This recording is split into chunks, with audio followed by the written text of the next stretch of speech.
Hello, Chef. Welcome to the Industry Standard, where it's my job to teach you the strategies and tactics that will turbocharge your culinary career. You can find us online at the-industrystandard.com. You can also find premium content, bonus-free content on Spotify or wherever you like to get your podcasts. Stay humble, stay hungry. My guest on today's episode is Chef John Fraser. John and I worked together at the French Laundry in 2002. When we went our separate ways. I went to New Orleans and he went overseas. He worked at Taiwan in France.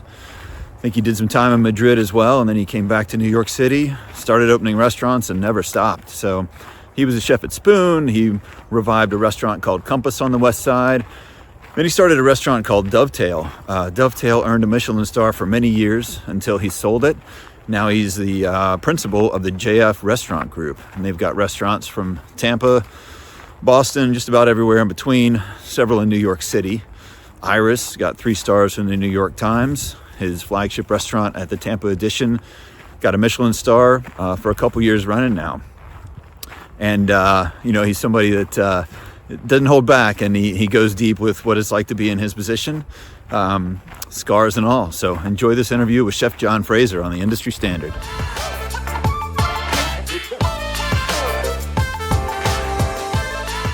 Chef, welcome to the Industry Standard. Thank you. So please tell the viewers your name, your restaurants that you have, and your title, please. Okay, John Fraser. We have a restaurant group called JF Restaurants, very originally named. We have restaurants in Tampa, Florida, 3 of them inside the Edition Hotel. Boston, we have 3 restaurants inside of the Winthrop Towers. In Long Island, we have the Norfolk Table and Inn. And in Manhattan, we operate all the restaurants inside of the Times Square Edition, the Wall Street Hotel. We also have restaurants inside of a midtown building called Iris, which is a Greek restaurant. We also operate the Upper East Side townhouse called Casa Cruz. Mm-hmm. And we have a lounge opening in a week called Obvia. Nice. Well, you look like a very laid back and relaxed person, but I know you to be very, very intense as well. So, thinking about some people, collect stamps, some people do needlepoint. One of your past hobbies or current hobbies was kickboxing. So, what's it like when you go from kicking a bag to kicking someone who's going to kick back for the first time? Yeah. I've lessened the sort of violent impact work. I'd probably now just run mostly and kick bags when things get hard. I think the thing that I loved about Muay Thai and Jiu-Jitsu specifically is we spend so much of our time being the coach and so much of our time sort of talking through things with people and trying to understand how to make them better. It's a very refreshing experience to become the coach. And the person that's sort of receiving feedback and trying to internalize. It made me a better coach, made me a better manager. But also there is that sort of, pushing to the edge. I think you're a runner. When you push to the edge as a runner and you're on your 3.5 hour or maybe 4 hours for you, or however long it takes you to run a marathon. Yeah. But when you're running long, right, it's like a different style of pushing. And I think that, Muay Thai specifically, it's like a quicker spurt, and that style of exertion, like for me, different sort of hormones are released, different sort of exertion, different letting go of things is released versus a long slog. Nice. Yeah. So did it leave you? Does it then leave you mentally refreshed to go back to work and get back in the kitchen? Kind of it empties things out of your mind. I think it's more I haven't thought about it for a while, but I think it's more the fact that you can't think about anything else but that in the moment. Yeah. There's some sort of hard reset that can happen where the things that may be eating at you, they just don't have space. And so release of that, as someone who maybe overthinks or it gets overstimulated on things, it's just like sort of reset or release. Yeah. Well, we were slightly delayed in starting this call for a really good reason. So you just took a call from one of your chefs, and without giving details about which chef or which property, if you don't want to, it was fascinating for me. to look at all the restaurants you have, to look at the team of executives that you have, and then you still take a call and you're talking to that chef about how to pound the chicken so it's perfectly even, what to do with the chicken skin, how to season the chicken skin, how to plate the dish. So give us a little bit of insight into how you compartmentalize your time or your brain space or your creativity or whatever it is that still allows you to not only think about those things and picture that dish among the many menus and the many restaurants, but also to just keep all of that organized. Mm. It's not organized. Yeah, it's not. I tried at some point to say like, Mondays is an admin day and Tuesdays is a kitchen day.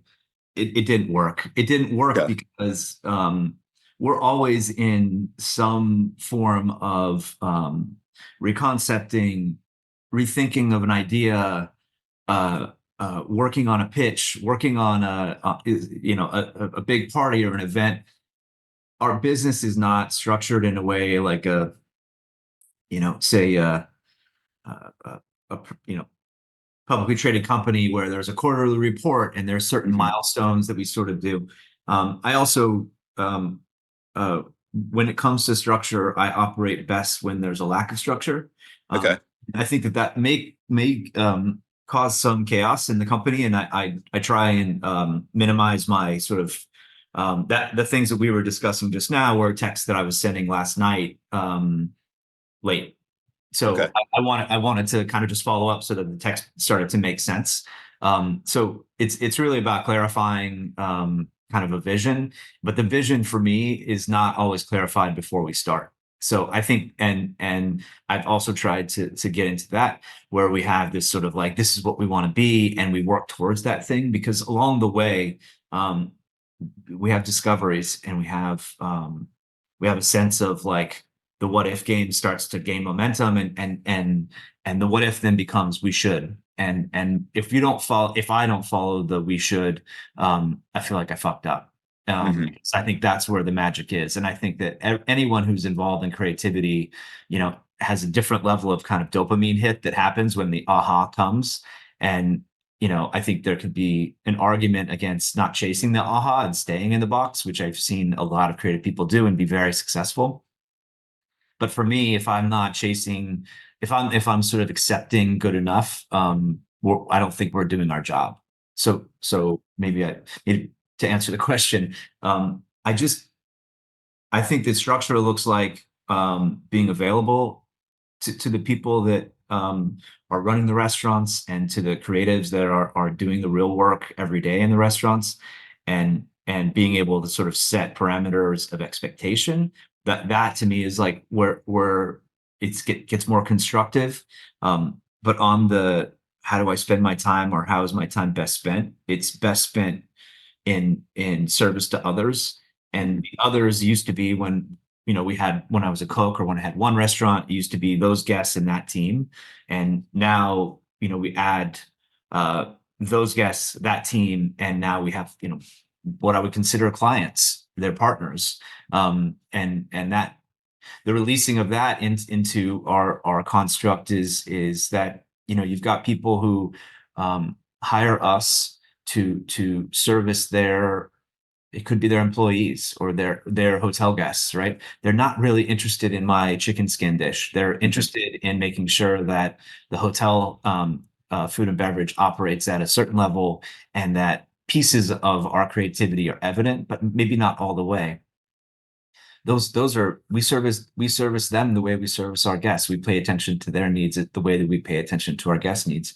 So uh, it's gotten much more broad in the question of constructive and organized.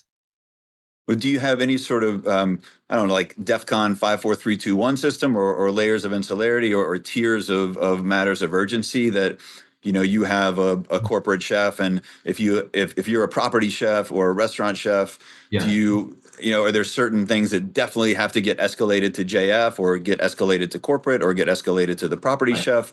How does that break down? Hmm. Yeah, as I said, a lot of this has to do with seasonality.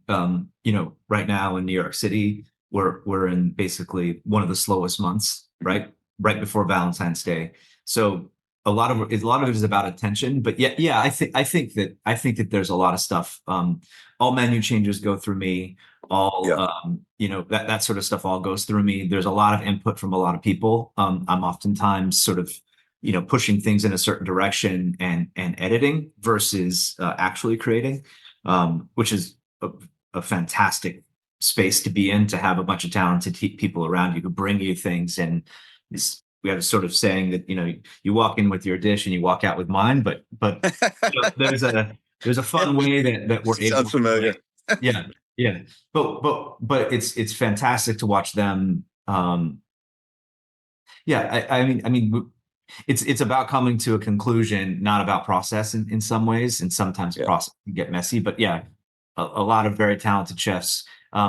I think that on the day to day, we have a corporate layer system on the, like, health department stuff and HACCP stuff, and the stuff, the kind of admin stuff. That stuff is really handled by the corporate team, and they do a really good job of insulating me from some of that. That can definitely put me into a tailspin in terms of development. But we're I think 625 people, Wow. employees, and we've got, I think, 12 on the exec team, something like that. And so that each one of them is charged with a piece, and I'm directly working with them on those things as in my position.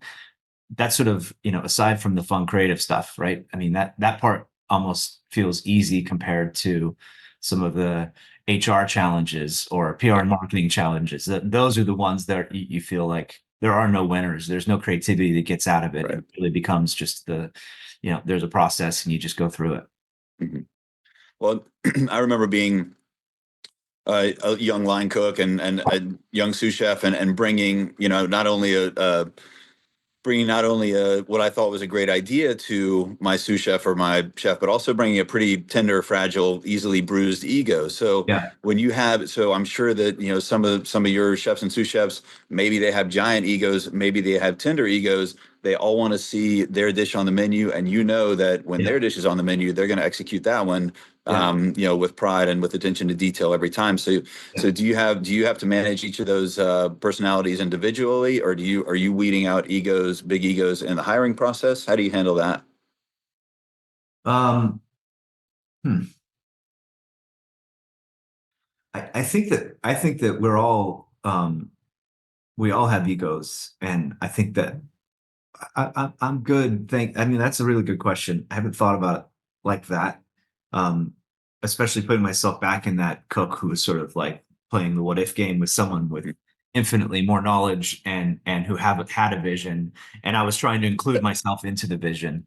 Yeah, But part of that learning process, the no was part of that learning process, and the why was part of that learning process. So I think ego is a funny thing. I mean, you need it in order to kind of justify working this hard and putting yourself through what a kitchen or a restaurant can do to you. You have to. There's a series of trade-offs in restaurants, like Thanksgiving, right? Not just the physical part, but the part where you don't get to spend the time with your parents, or you don't get to go to that wedding or what have you. So. Ego has to be part of it. You have to believe that what you're doing is important and that it matters. And so I think that we're pretty connected with our chefs individually. Don't manage them as a group, as individuals, what's important to them.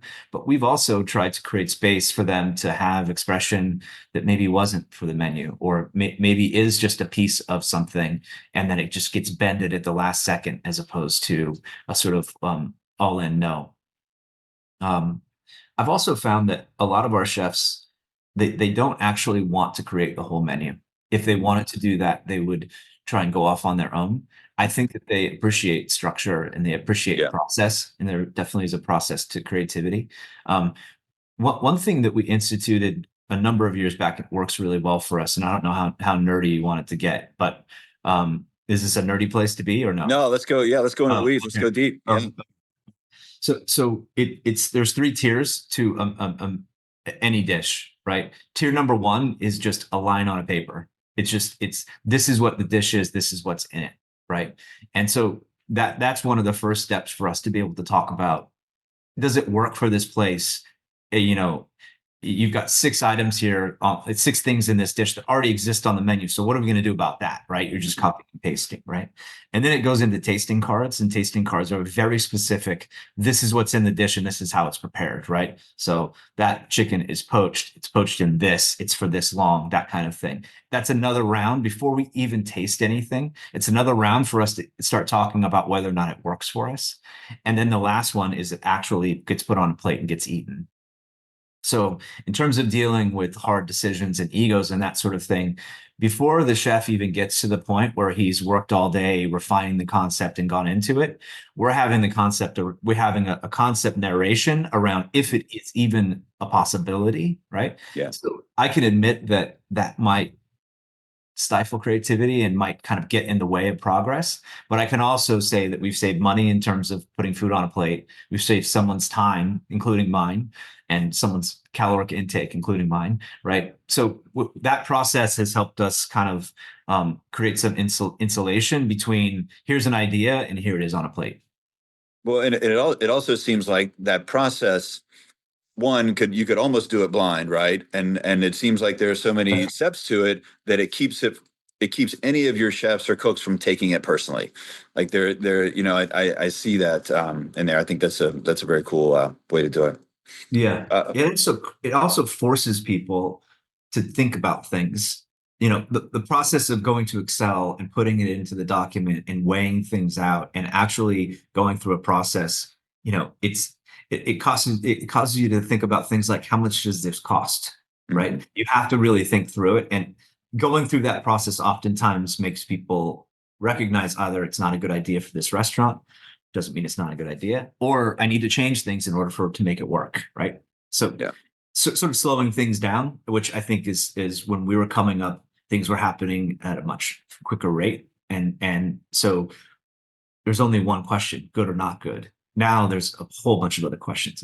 So, Well, tell us if you would about the industry table initiative that you started, and if you've received any specifically, especially meaningful feedback from it. yeah, yeah. So, right after COVID, I was unfortunately only operating in blue states, and so we were completely kicked in the stomach. We had no restaurants open.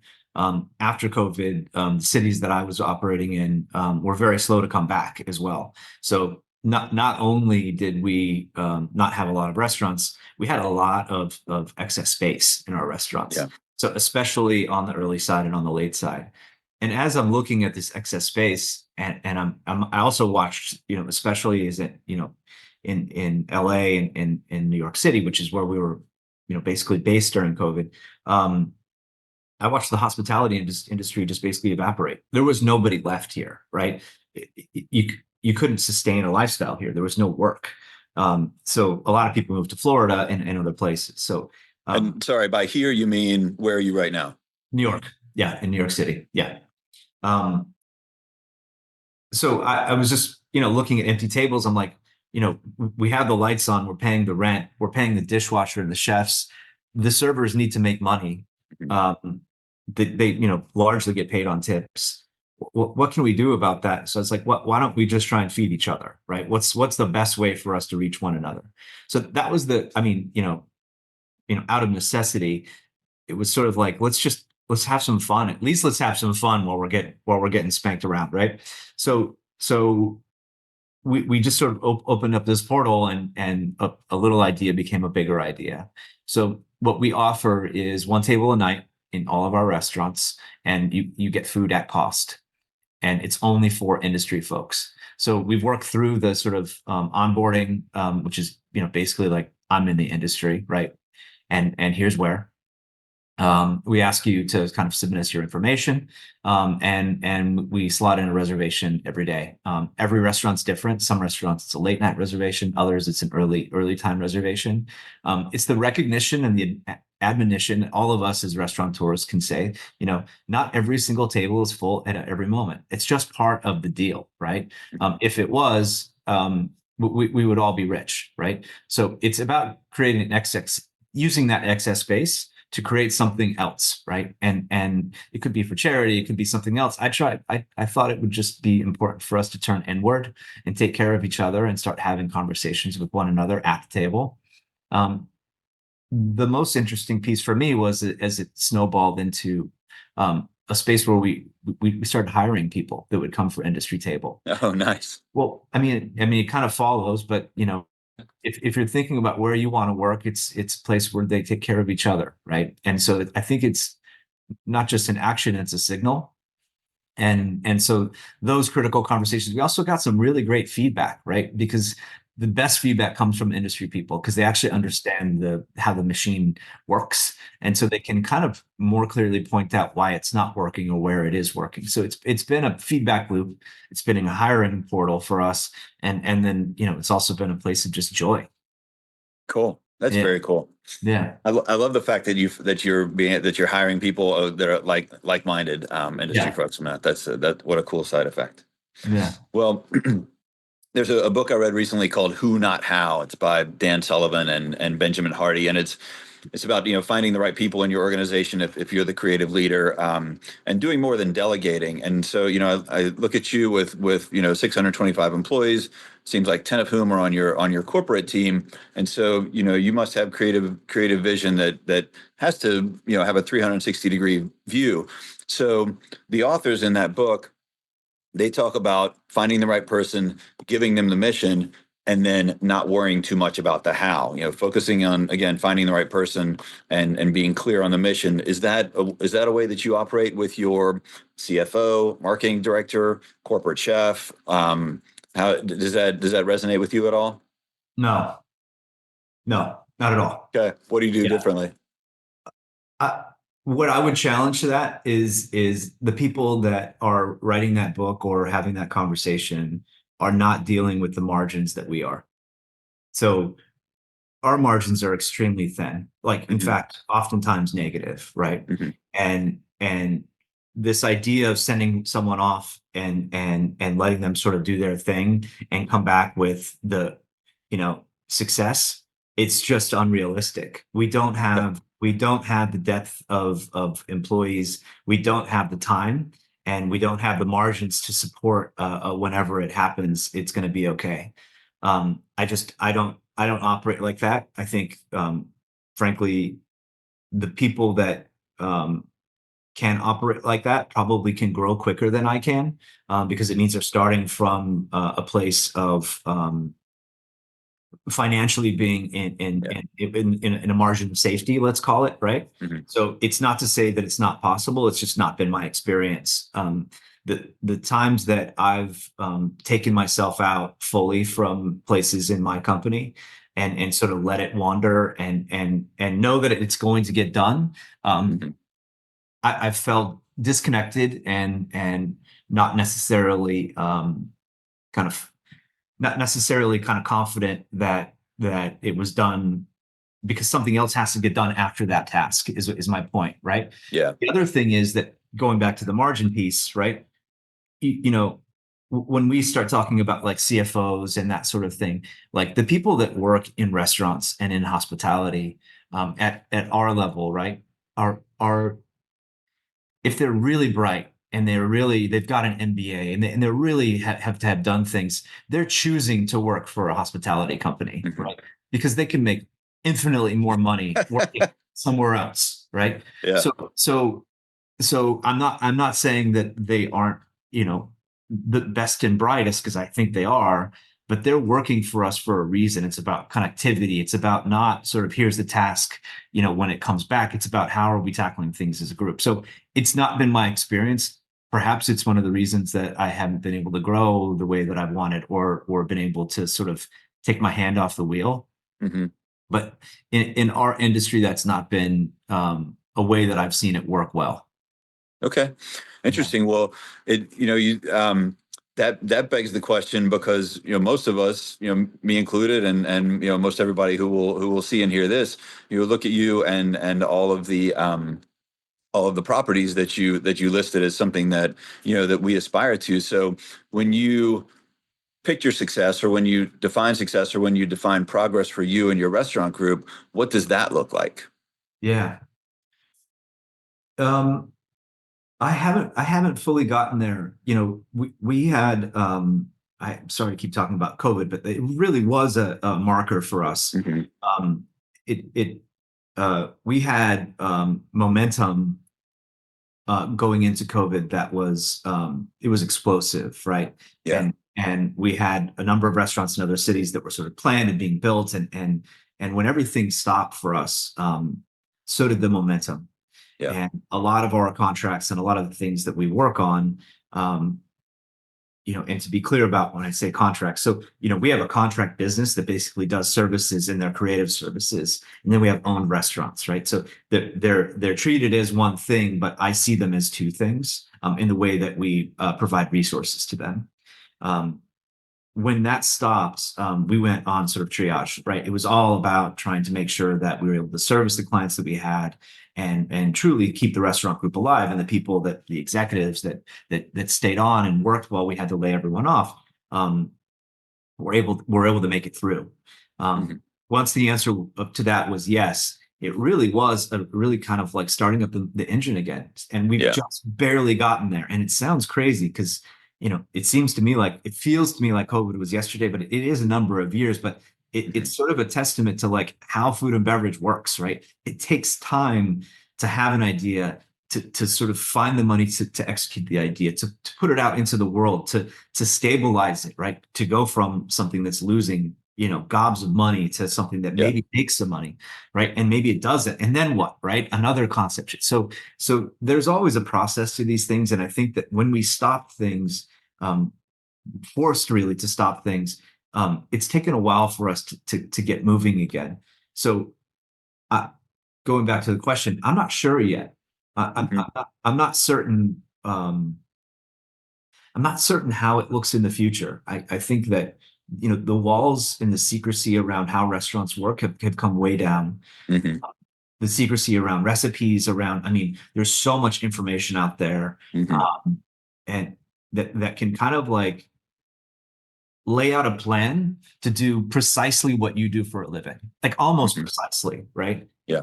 To actually put the effort and the time and put the community and the culture around it, to me that's where the magic is. And I'm like continuously trying to figure out how we can be specialists at that, as Hmm. well as good cooks and good bartenders and good sommeliers and good captains and great stewards. So Hmm. I'm starting to kind of bifurcate my energy on focusing on the places that can be truly specialized, Hmm. because I'm almost starting to feel as if being a great chef can be quilted together from a ton of information. And I'm not certain that the specialization around, um, sorry, I shouldn't say being a great chef. That is a lifelong pursuit, Hmm. but creating a great menu, I feel can be almost quilted together by assembling information. Being a great chef, being a great cultural leader, doing it correctly is a totally different thing. Hmm. Yeah.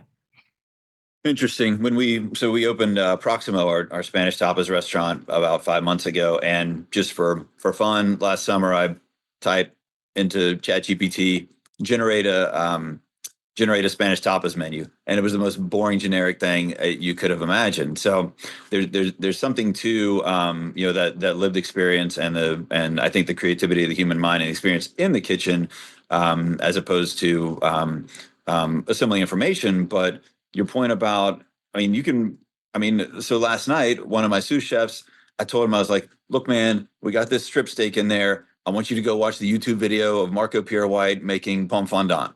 And he did, and he sent me a picture of it, and I was thrilled because they looked really good.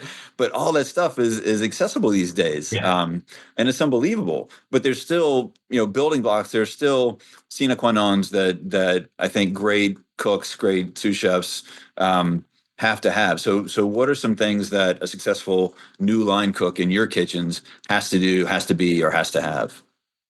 Yeah. I mean, I think you've got to be a great for me, it's teamwork. Hmm. That's the number one. Do you know Hmm. how to work inside of a team? We love Yeah. hiring athletes for that Oh reason. yeah.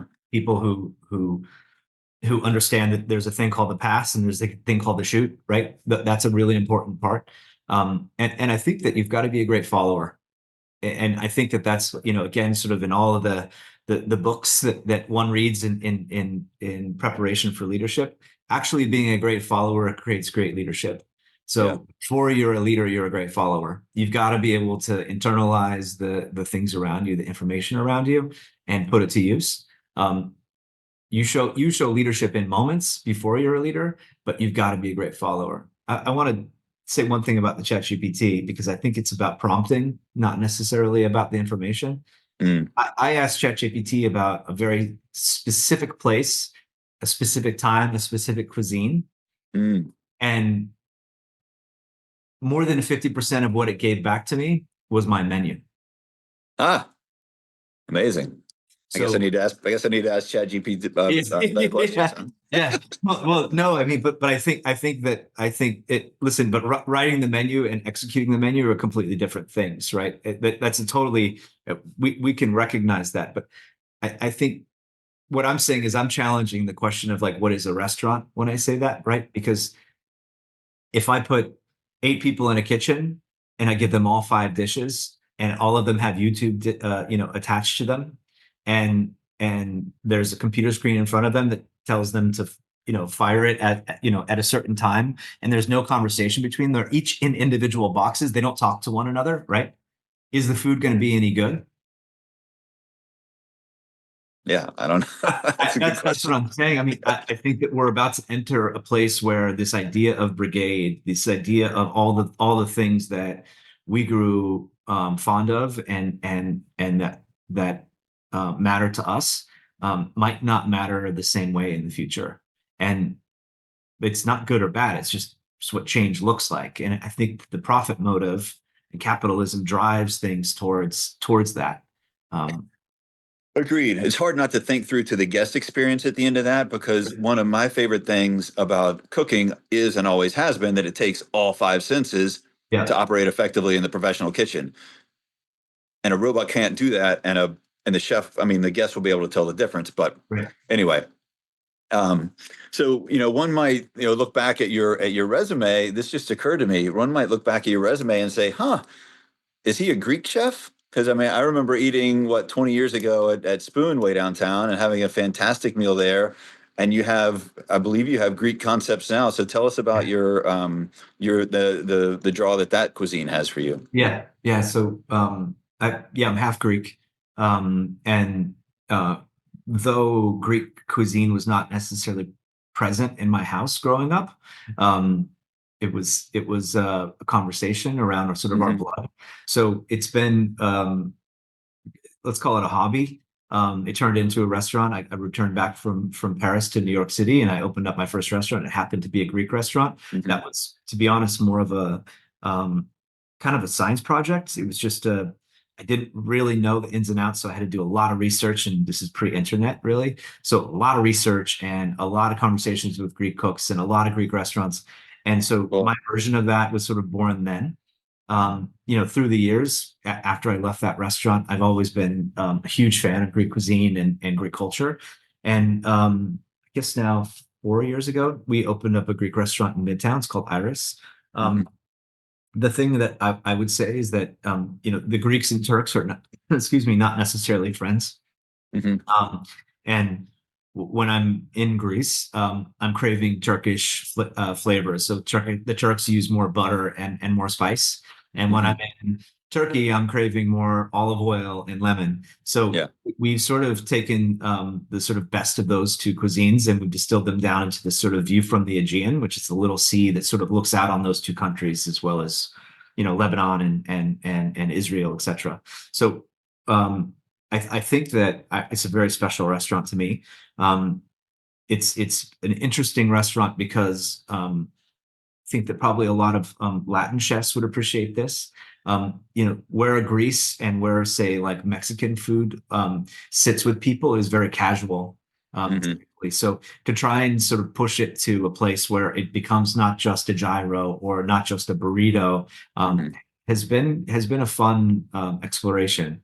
Um, Not always successful, to be honest. I think that when you think about air quotes peasant cuisine.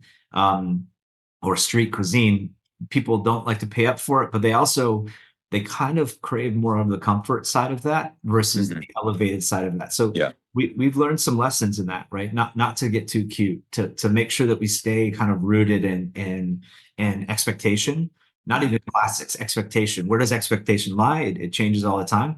Yeah. But my favorite dish in that restaurant, we make pita in the moment. So we roll it out and bake it in the moment. And I mean, except for they're both called bread, there's not a single thing in common that you have from a freshly baked pita in the moment that's all puffy and the one that you get at the grocery store that you put on the Yeah. grill. They're not even in the same sport. Hmm. Yeah. Agreed. Do you have a cookbook that you've gifted the most often? Yeah, LaRousse Gastronomique. Oh It's yeah. that was my encyclopedia. I didn't have the same trajectory as you did going to culinary school. So a lot of my education happened after hours when Uh-huh. I clearly didn't know something. I wrote it down and I ran home and looked it up. That book to this day remains very important to me, and that's the one that I feel. And maybe it's a signal of how I see the world.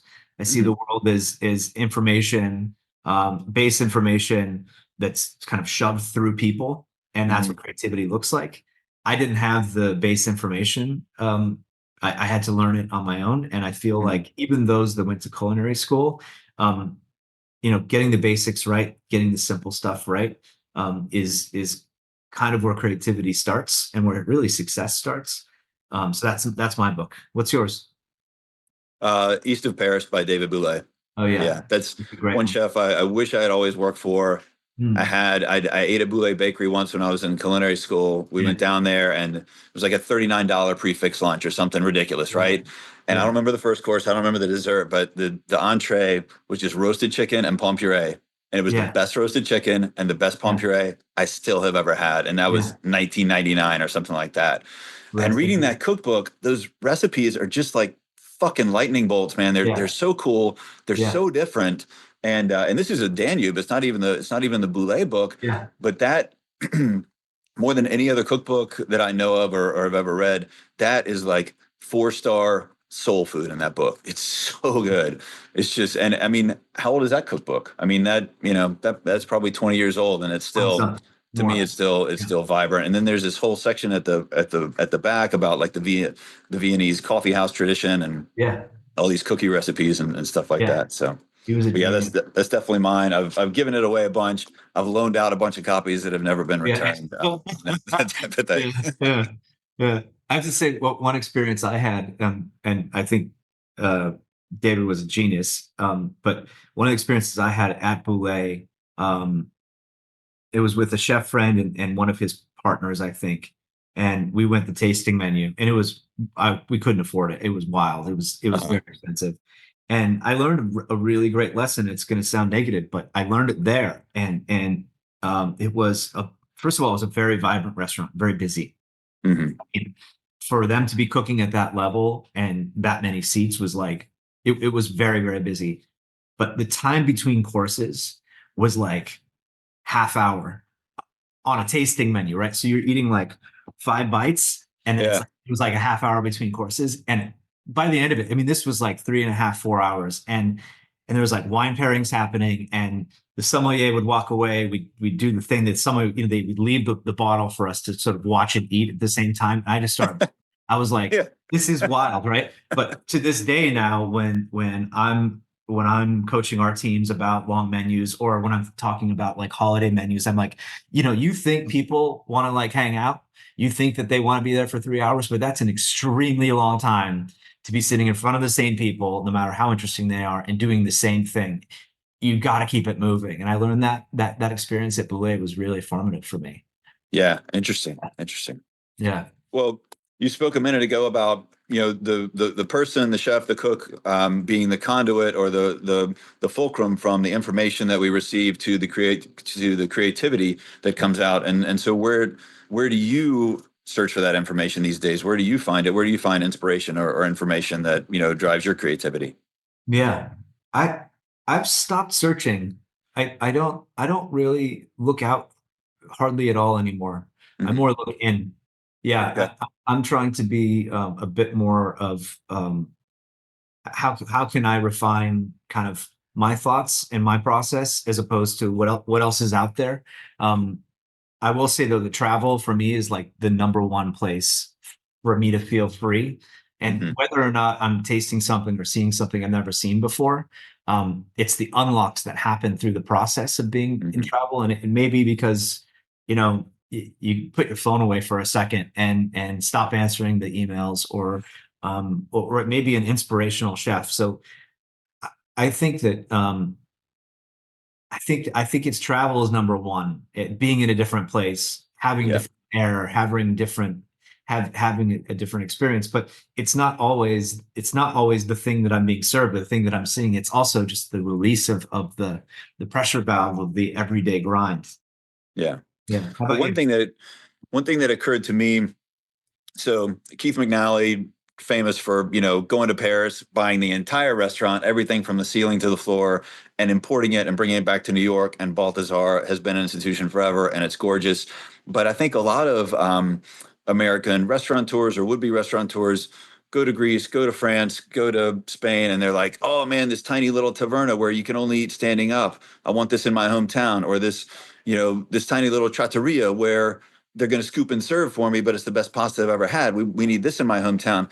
But we bring those things back and they don't translate because Americans want to eat the way Americans want to eat. They want to have plenty of parking. Yeah. They don't want to wait for their table. They want big portions. They want nice big wine glasses, and they deserve it because this is America and that's the way that we eat. But do you I mean, I don't imagine you have an issue with translating ideas that you have and bringing them back. But have there any Yeah. been any inspirational things that you've seen and tried to bring back abroad that haven't quite clicked or that you had to make big adjustments to? Oh, for sure. The question of audience is important, right? In understanding what we do. And we definitely get something, if not many things wrong every time we open a restaurant. So let's start there. Yeah, And that's a signal of pushing a boundary or multiple at the same time. I mean, boundaries may be too big of a word to use there. mhm, Pushing an idea, we're not right, pushing a mountain, right? We're right, making restaurants. It's not brain science, but I think it's if you're not pushing things a little bit, you're not taking chances, and you're short on the reach of originality. So we'll start there. In terms of bringing ideas back, I feel like when I'm in Paris or in Greece or in London or in Africa, wherever it is, and I'm seeing things for what they are in those spaces, hmm I'm trying to study the spirit of the why they exist, and what is it about the what is it about the culture that a coffee bar in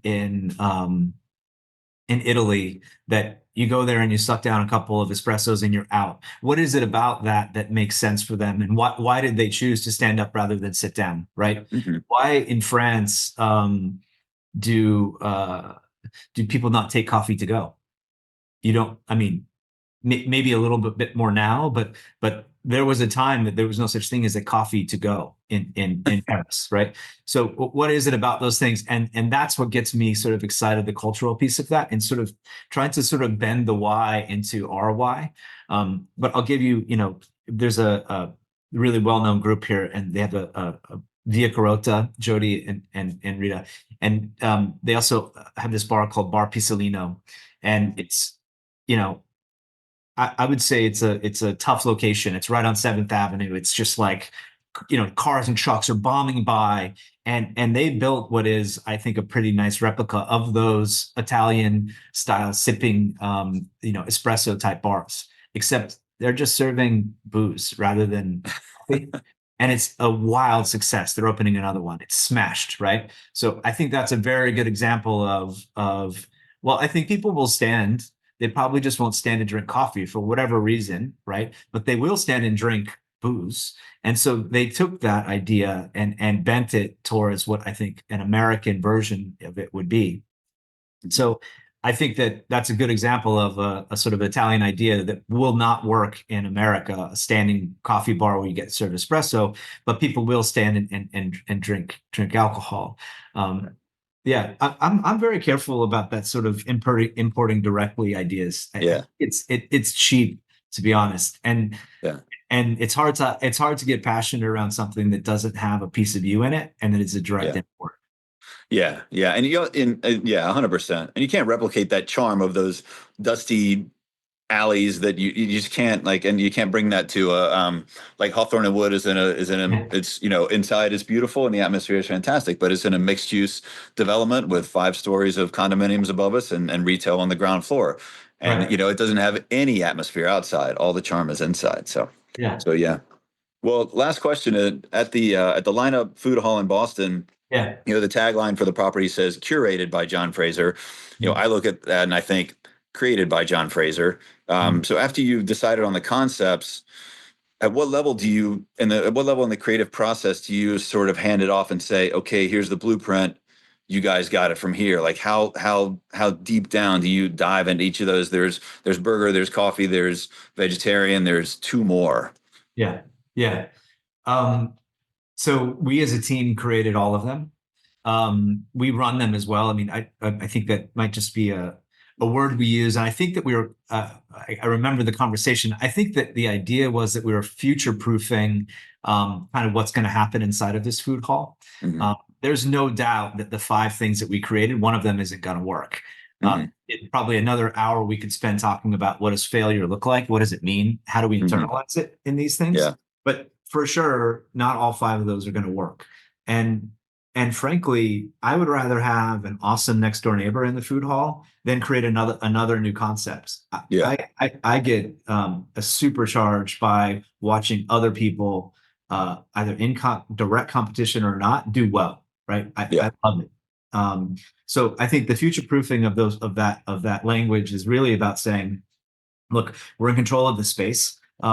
Me or someone like me is going to have an awesome little food stall and serve 10 great items. And we're going to make sure that it aligns with how we think about the world, how we think about presentation. But, you know, anyone could come to me with a great idea there and we could plug them in, whether temporarily or long term. Going back to the question, I think was, we go deep on each of these. The pizza concept took us freaking forever to roll out the dough and the right style of dough and the right cooking time and such. Once that sort of template is put into place, we take a lot of input from the property. What do they want to put on top of the pizza is Hmm. a legit question. But also we gather data like crazy, right? I mean, it's like, it's all at our fingertips. What's selling, right? So yes, my favorite pizza on that menu sells the least, and I'm not taking it Yeah. off, right? Yeah.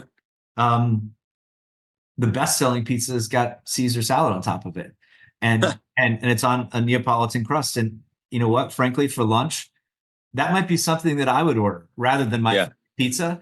So I think that that question around like how deep do we go and whose hands is it in, I think is kind of where you're going with that. Is that right? Hmm. Yeah. Yeah, I mean, there's just so much that you oversee. Yeah. Here the concept, here's the Yeah. blueprint. Yeah. Like, but again, Yeah.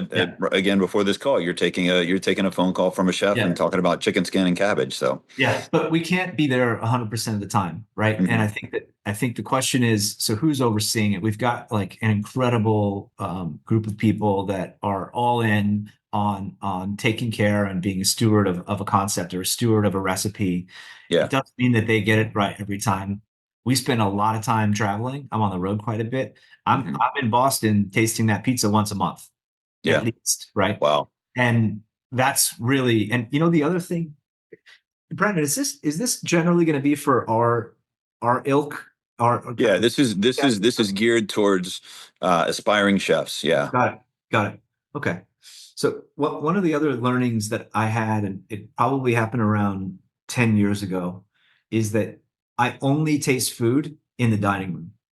Mm, I mean, yes, in the kitchen, taste, pre-service, that sort of thing.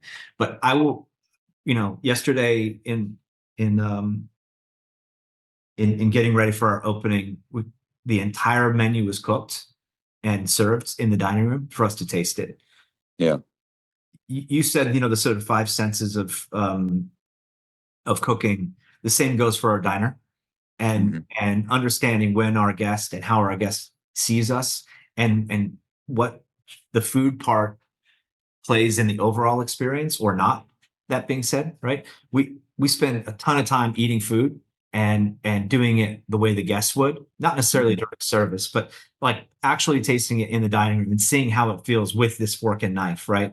Or how much space does the plate take up? Or, you know, should this be a bowl or a plate? Or, this kind of like the little things like that subconsciously can kind of grate on how our guests do the Hmm. simple part, which is eat the food. We try and like get ahead of that, right? And going back to pizza for a second, right? Pizza sits in a box. How long can it sit in a box before it's no longer pizza, right? Like Yeah. that kind of stuff. We try and approach the kind of science or the part that kind of can be disappointing first, before we get into the like, how much acid, how much sweet, how Yeah. much salt kind of part. But a big marker for me was when I stopped having, eating it at the pass or just tasting the component parts, but actually Yeah. eating it all together in a dining room completely changed the way that I saw what we were trying to achieve. There's so many times that Elizabeth and I have been out to eat, and we'll taste something, and we'll get partway through it, and it's clear, and one of us will say, it's clear that nobody sat down and ate this entire entree. And I'll be honest, I don't remember the last time I sat down in any of our restaurants and ate a whole dish start to finish. So that's very Yeah. instructive. But a similar thing happened here at Hawthorne and Wood. We had complaints for years, or maybe just observations. No one was mad about it, but our steak knives had rounded handles, and they would slide off the rim into the plate and down into the well of the plate. And finally, we broke down and got nicer steak knives that had flattened handles. So Yeah. like big triangular crayons, Yeah. they wouldn't roll off where they weren't supposed to be. So Yeah. yeah, great observation about the Yeah. mechanics of it, and Yeah. making sure that yeah, that's got to fit. But let's be honest. Like there's discipline. If most of the world, you said I'm a chef, and we spend all of our time, creating restaurants and recipes and coaching teams and doing the thing, and then I sit down and like I get fed to be like that. It sounds amazing. Now, on the 10th time you eat something, and yeah, you're at 4,000 calories that day, and you Hmm. still got three dishes to go. Like it takes discipline. Like it requires the discipline to like sit down, quiet up, and really really pay attention, because you can get lost in the amount of salt and the amount of fat. You can get lost Yeah. in those things. The gluttony can sort of start to like make you want to stop, and you have to like push through that in order to actually get through it. I mean, it even sounds crazy saying it out loud, but it's Hmm. true. There's discipline in that process. Absolutely. Yeah. Chef John, thank you so much. It's been great to catch up, first of all, and this has been very instructive. I really appreciate your time. Anything else you want to share with the audience? Oh man, excited for you. Okay. Thanks a lot, brother. Be Talk to you good. soon. Later. Bye.